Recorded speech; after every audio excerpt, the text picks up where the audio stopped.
नमस्कार, स्वागत है ट्रू मीडिया ज्योतिष विज्ञान में। आज हम बात कर रहे हैं बेलपत्र की। यह बेलपत्र भगवान शिव पर अर्पित किया जाता है। बेलपत्र जो है भगवान शिव को बहुत ज़्यादा प्रिय है। क्यों, इसे समझते हैं। क्योंकि जितने भी शिवलिंग हैं, जहाँ भी शिवलिंग होता है वह इस प्रकृति में उत्पन्न हो रहे विष को सोखता है और बिल्वपत्र जो है विष को नाश करने वाला माना जाता है। जो विष को नाश कर रहा हो, जो जहर का नाश कर रहा हो, वह पेड़ क्या आपके घर के लिए अशुभ हो सकता है? नहीं। आज हम बात भी इसी विषय पर कर रहे हैं। क्या घर पर बेलपत्र हो घर में तो वह अशुभ माना जाता है या शुभ? तो विष नाशक अगर कोई पौधा लगा हुआ है तो वह तो आसपास भी विष जो उत्पन्न हो रहा है उसका नाश करने वाला माना जाता है। इसलिए बेलपत्र जो है घर में अशुभ नहीं माना जाता। बेलपत्र जो है इसकी महिमा के बारे में तो बहुत सारी बातें हैं। भगवान शिव को बेलपत्र क्यों प्रिय है? क्योंकि बेलपत्र जो है भगवान शिव पर इसलिए भी चढ़ाया जाता है कि हम मनुष्य, हम सनातन धर्म के जो लोग हैं, हम सनातन धर्म के व्यक्ति जब भी कोई भोग ईश्वर को अर्पित करते हैं तो वह ईश्वर को अर्पित किया गया भोग को हम ईश्वर के प्रसाद के रूप में ग्रहण करते हैं। तो शिवलिंग पर बिल्वपत्र चढ़ाने का मुख्य कारण यही है, क्योंकि शिवलिंग जहाँ भी होता है वह वहाँ पर आसपास जो भी है इस प्रकृति में जब अमृत पैदा हो रहा है, जिसमें हम जीवन जी रहे हैं, तो इसके साथ साथ इस प्रकृति में अमृत के साथ विष भी पैदा हो रहा है और शिवलिंग जो है उस विष को अपने पास सोखता रहता है और बिल्वपत्र इस विष को नाश करने वाला माना जाता है।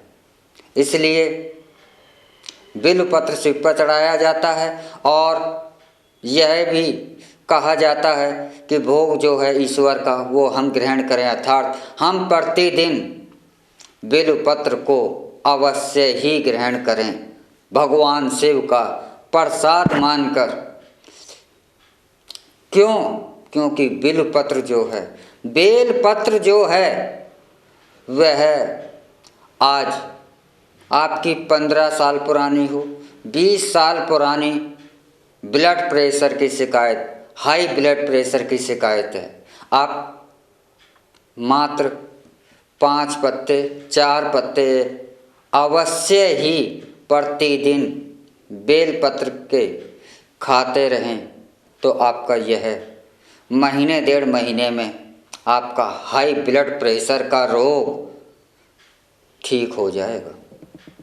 बेलपत्र इतना औषधीय गुणों से भरपूर है, इसी कारण इसे भगवान शिव प्रिय करते हैं।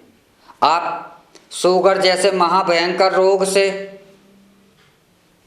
ग्रसित हो रहे हैं और शुगर से आप परेशान हैं, इलाज करा कर भी आप थक रहे हैं, लेकिन कुछ समय के लिए आपको इस रोग से राहत तो मिल जाती है पर रोगों का अंत नहीं हो रहा, तो इस मधुमेह को भी बिल्वपत्र खत्म कर देता है। और हमारे यहाँ प्रतिदिन शिव मंदिरों पर जो बिल्वपत्र चढ़ाए जाते हैं वह कचरे में बहा दिए जाते हैं।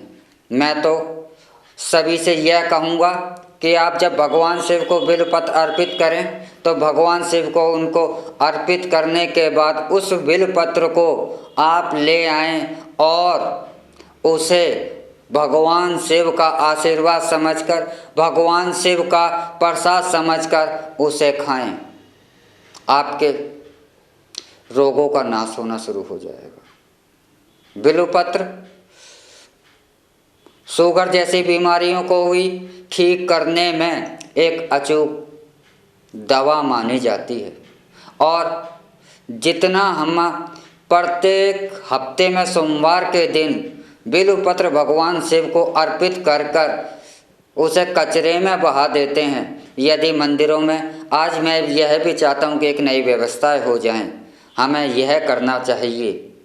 सभी पुजारियों से मंदिरों के मैं यह भी निवेदन करना चाहता हूँ कि यह बेलपत्र जो मंदिरों में चढ़ाया जाता है, इस बेलपत्र को आप इकट्ठा कर लें और सुखाकर इसका चूर्ण बनाकर प्रसाद के रूप में अगर भक्तों को देना शुरू कर दें तो अवश्य ही हमारे देश से कुछ ही सालों में शुगर, ब्लड प्रेशर जैसी बीमारियों का तो अंत होना शुरू हो जाएगा और एक दशक में शायद हम इन बीमारियों से अपने देश को सुरक्षित कर सकें। लेकिन इतना बिल्वपत्र जब बहा देते हैं, यह हमारे 20 करोड़ 25 करोड़ लोगों को इन दोनों बीमारियों से ठीक कर सकता है। इतना हम बिल्वपत्र एक हफ्ते के अंदर बहा देते हैं कचरे के अंदर।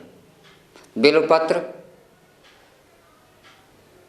आपकी इन रोगों को तो नाश करता ही है, इसके साथ साथ इसका अगर काढ़ा आप बनाकर पीते हैं तो आपके शरीर के अंदर एक ऊर्जा, पेट के रोगों के लिए, कब्ज का नाश करने के लिए भी बहुत ज़्यादा बलशाली माना जाता है। तो प्रतिदिन अगर आप 5 पत्ते आप इसके चबा चबा कर भी खाते हैं तो आप इन रोगों से मुक्ति पा सकते हैं। इसका काढ़ा बनाकर भी पिया जा सकता है।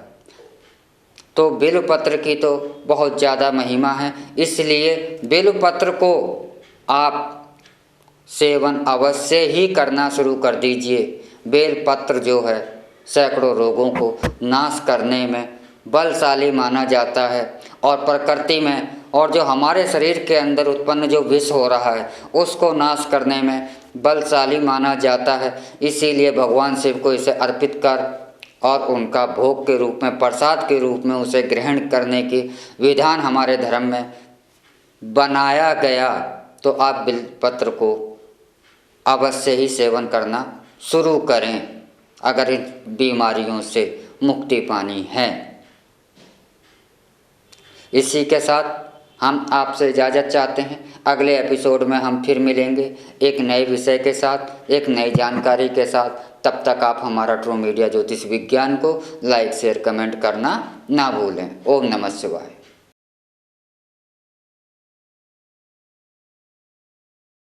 अगर आप ये वीडियो YouTube पर देख रहे हैं तो हमारे चैनल को सब्सक्राइब करें और बेल आइकन को दबाना ना भूलें। अगर आप Facebook पर ये वीडियो देख रहे हैं तो हमारे पेज को लाइक करें।